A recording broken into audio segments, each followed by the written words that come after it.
Hello bookworms, it's Jade from Bedtime Bookworm and welcome back to my channel. Today I'm here with some recommendations for some spooky books.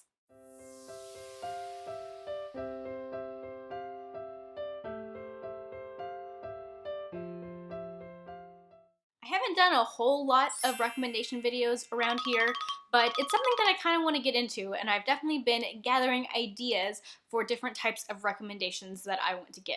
If there are any specific recommendations that you would like to hear from me, let me know down in the comment section. But today I'm here to recommend some spooky books. I've been dabbling in the world of horror for the past couple of years. I did talk about how I got into reading horror in the horror booktube tag. I will link that video for you if you're interested in hearing more of my horror reading history. I actually hadn't really planned on doing this video until very recently. I just have never really felt like I had enough expertise to do a video like this, but at the encouragement of my friends, I've decided that I've read enough horror and have liked some and not liked some that I could definitely recommend to you guys the ones that I have liked so far. So today I have 13 horror or horror-leaning books to share with you. I thought 13 was a great number for this video. I also have them broken up into various categories. I have mostly 2 for each category except for 1. So hopefully there's a little something here for everybody, ranging from people who just want to dip their toes into something spooky to people who really like scary things. I will have timestamps in the description box in case there are certain types of spooky books that you're more interested in than others. Like I said, there are 13 books to talk about, so I'm going to try to keep my thoughts on each recommendation pretty short and just try to give you an idea of what to expect. So I'm going to structure this video from less scary to more scary, but keep in mind that what scares people is really personal, and what I deem to be less scary or more scary might not be true for you. So the first category I have is a middle grade. I definitely haven't read enough middle grade horror, so leave me some recommendations if you have them down in the comment section. But the one middle grade horror series that I've read is The Monstermologist by Rick Yancey. This is a 4-book series, and the main character, Will, starts out as a 12-year-old in the first book and ends as a 16-year-old in the last book. The series does age up, and the last book is more YA feeling than middle grade. In this series, the main character, Will, is an apprentice to a monstermologist, which is a doctor, like a PhD scientist doctor, who studies monsters. And this is set in around the 1800s in the northeastern part of the US. Despite being written for middle grade readers, there is a good amount of body horror in this series. So if you don't like reading about gore, this might not be for you. I really enjoyed the first 3 books in the series.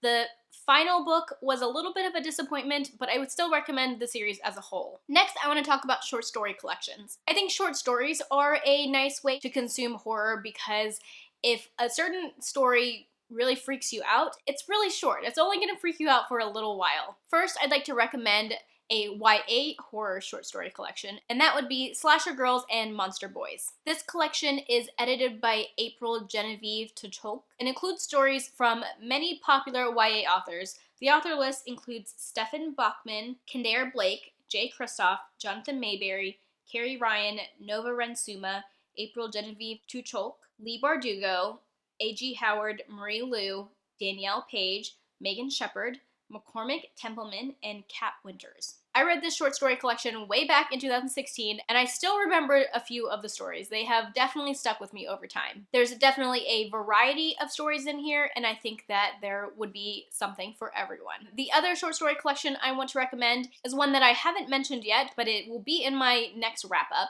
and that is Darkest Hours by Mike Thorne. This is a short story collection all by one author, by Mike Thorne, and it was my first introduction to this author. This is an adult horror short story collection. Like all short story collections, there were some stories that I liked more than others, but there were a handful that I really enjoyed. Again, this is a short story collection that has a variety of types of stories in it, and because of that, I think there's something in this short story collection for everyone. Next, I'm going to talk about a couple of YA books, and I'm putting these under the category of atmospheric. Both of these books I wouldn't consider to be straight up horror books. They fall into other genres, but they are very atmospheric, and of course they have some spooky scenes. The first one I'll talk about is Sawkill Girls by Sarah LeGrand. This is an urban fantasy, maybe like a paranormal story. It's about a group of girls that live on Sawkill Island. Over the years, there have been disappearances of girls, and this group of girls is trying to get to the bottom of these disappearances. The three girls that the story centers around are all very different from each other, but they find that they have to work together against this supernatural force. In addition to being atmospheric, this book is pretty dark, as well as feminist, and it's queer. There is a female-female romance. The next atmospheric book I would recommend is The House of Salt and Sorrows by Erin A. Craig. This is a YA fantasy and is also a 12 Dancing Princesses retelling. The main character, Annalee, is or was one of 12 daughters. For some reason, some of her sisters have been dying, and many people think that her family is cursed. So she spends the story trying to figure out what has been happening to her sisters. Is her family really cursed? Is there a murderer? Or is there something else going on? This story takes place in a manor by the sea and on some of the surrounding islands, and Annalee's family's culture and religion very much involves the sea. The spooky part of this book is the fact that Annalee's youngest sister has been seeing the ghosts of her dead sisters, and after Annalee finds that out, she starts seeing their ghosts too. There are a handful of spooky scenes in this book, and if anything, I wanted more of those spooky scenes. But I think that for people who are just wanting to dabble in things that are scary, this would be a really great place to start. Next, I want to talk about a couple of adult books that I think are great for horror beginners. I would honestly classify both of these books as suspense or thrillers, but many other people have called these books horror, so I do think there's a little bit of crossover, and that's why I think it's a great place to start. My first recommendation is going to be Bird Box by Josh Malerman. This is a really popular book. I'm sure you've probably already heard of it, but this is a sort of post-apocalyptic story. The main character is named Mallory, and it takes place in 2 different timelines. In the past timeline, Mallory is pregnant when there is an outbreak of something. There seems to be something in the air outside that when people see it, they go crazy and become murderous and suicidal. And because of that, people are having to stay indoors and not look outside. So in the past storyline, you follow Mallory getting to safety and being stuck inside a house with strangers while being pregnant. In the present or future timeline, you have Mallory with 2 children trying to leave a house and go down a river to a place of safety. Like I said, while I wouldn't consider this book to be horror, it is very suspenseful. I'm pretty sure I listened to this on audiobook, but regardless of how I consume the story, I remember there were many times where I was holding my breath because I didn't know what was going to happen. And I think that the fear of the unseen is one that speaks to a lot of people. The idea of having to go outside to find resources like food and supplies and not being able to see what you're doing or open your eyes is just terrifying. The other one I want to recommend is Into the Drowning Deep by Mira Grant.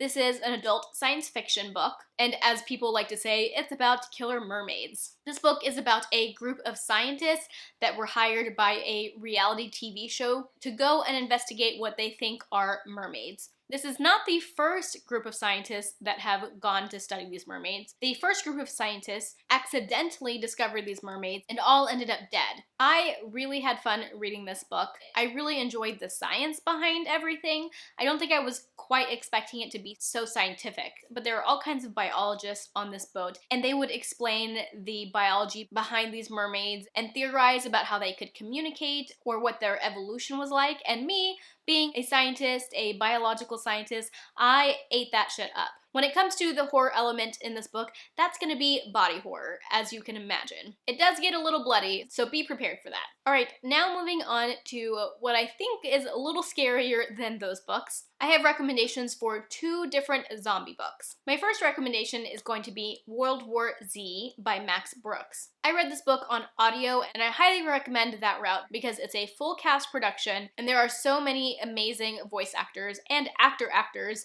that narrate this book. There really isn't a main character in this book. You see from so many different perspectives.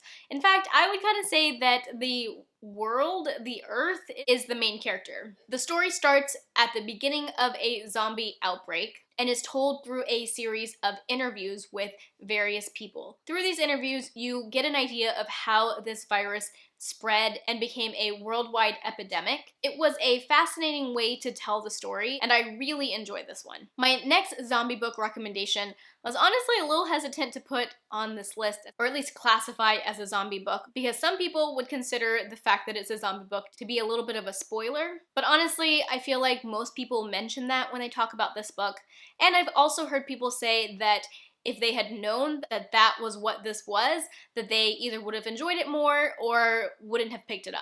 So I'm gonna go ahead and say this book, and hopefully none of you guys are too mad about it. The next zombie book I want to recommend is The Girl with All the Gifts by M.R. Carey. I personally did know this was a zombie book before going in because I watched the movie first. The main character in this story is Melanie, and the way the book opens, she is a very smart student at a special school, and there's a lot of mystery around like why she's there or how the world came to be, how it is, and I'm not going to describe any of that because I do think that's fun to figure out as you go. What I will say is that this book does explore the scientific side of a zombie apocalypse and a zombie virus or disease. And again, my science-loving heart loved all of that. I do think the second book in this duology delves more into the science than the first book does, but I still remember enjoying the science aspect from the first book. My next two categories are what I would solidly call horror books. I would recommend these last four books for more experienced horror readers. The first category is survival horror. I think these are the only two survival horror books that I've read, but I loved them both so much. I am pretty sure I gave them both 5 stars. I definitely want to read more survival horror, so leave me any recommendations you have down in the comment section. The first one that I read was The Troop by Nick Cutter. This book is about a troop of Boy Scouts that go to an island for a Boy Scout camping trip and end up stuck there when some sort of biological weapon is released. It very much reminded me of Lord of the Flies, or at least what I remember of Lord of the Flies, because it's about a group of boys and they have to do some pretty terrible things to survive. I do not recommend this book for people who are just wanting to dip their toes into horror. This book was intense. There is a lot of body horror in this book, so I don't recommend reading this while you're eating something or if you have a queasy stomach in general. And on top of all that, I want to add a warning that there is a scene of animal torture in this book that was very hard for me to read. And when you get to the scene where there's a turtle, feel free to skim read that and move on because it's not pretty. My next survival horror recommendation is going to be The Ruins by Scott Smith. Yes, this is a book I have talked about very recently on my channel, but I couldn't do a horror recommendations video without recommending this one. This is an adult horror book about a group of college kids who go on vacation to Mexico and then get looped into going to look for somebody's brother who seems to have followed a girl to some Mayan ruins, only to find that when they get to the Mayan ruins that they can't leave. Again, this book also has a good amount of body horror in it, so be aware of that before going in, although the body horror is not as bad as it was in The Troop. That book is intense. This one is less intense, but it's still definitely there. What I love about survival horror is just seeing the lengths people will go to survive, and also seeing the way that the situation affects the relationships between the friends in this group. Alright, and my last spooky book category is going to be haunted houses. First, I'll start with an adult recommendation, and that's going to be Kill Creek by Scott Thomas. This book was a debut for Scott Thomas, but don't let that fool you because it was also nominated for a Bram Stoker. It's about a group of horror authors. They all get invited to stay the night at a haunted house as a publicity stunt to revive their careers. You get to meet these authors before they spend the night at the house, while they're at the house, as well as see some of the aftermath. In addition to having a paranormal element, there is also, again, some body horror. One thing that I really loved about this book is that it is very meta. Like I said, the 4 characters are all horror authors, and they all write different kinds of horror, and most, if not all of them, are modeled after real horror authors. Like, it's very obvious that one of them is meant to be the Stephen King in this world, and one of them is like an R.L. Stine. The book opens with a scene set at a university during a lecture about horror as a genre. So it's very meta, it's all about horror and writing horror and different tropes and things like that, and I really loved that. I also loved that it wasn't 100% just set at the house. Like I said, you get some before and after of the night that they stayed at the house. I just thought this was a lot of fun, and I definitely recommend it if you enjoy a good haunted house story. And then lastly, I have another YA book. I'm sure this doesn't come as a surprise to anybody who has been around my channel over the last few months, but of course I could not recommend And the Trees Crept In by Dawn Kurtagich. While I categorize this as a haunted house story, it's also very much a psychological horror. The story centers around Scylla and her little sister Nori. Something has happened with their parents and they have had to move in with their Aunt Kath, who might be a little bit crazy. She lives in this really old house that has not been taken care of. There is no electricity, they have to use candles. All Scylla wants to do is take care of her sister, but is finding that a little bit difficult with her crazy Aunt Kath. And then one day she thinks that the trees surrounding their house seem to be moving a little bit closer to them each day. Or are they? If you have heard me talk about this book, you know that I highly recommend getting the audiobook for this. Not only is the narrator fantastic, but it's not just the narrator reading the book to you. It is a whole production with sound effects and echoes. It definitely enhances your experience, and I think it would be a much creepier read that way. Maybe if you want to tone down the creepiness, you could read the physical book, because the physical book does have some cool formatting. I had an absolute blast reading this book. I went into it not really knowing what to expect because I'd seen some mixed reviews out there, and something that I forgot to mention in my last video that I mentioned this book is that the ending is a little polarizing. I've definitely seen reviews from people who did not like the ending, but I personally really loved the ending, so just know going in that the ending might not work for you. Alright guys, those are all 13 of my spooky recommendations for you. Now that I'm reading more and more horror books, maybe I can do one of these videos every year. Definitely leave me some recommendations for your favorite horror books down in the comment section. Or if you've read any of these books, let me know what you thought of them. If you like this video, be sure to give it a thumbs up and subscribe to my channel for more bookish content. That is all I have for now. Thank you so much for watching, and until next time, bookworms, keep reading. Bye. I will also have, the character Will is an apprentice, and there has, over the years, there have, and I'm gonna talk about, if you've read any of these books, or if you've read any of the books, bye.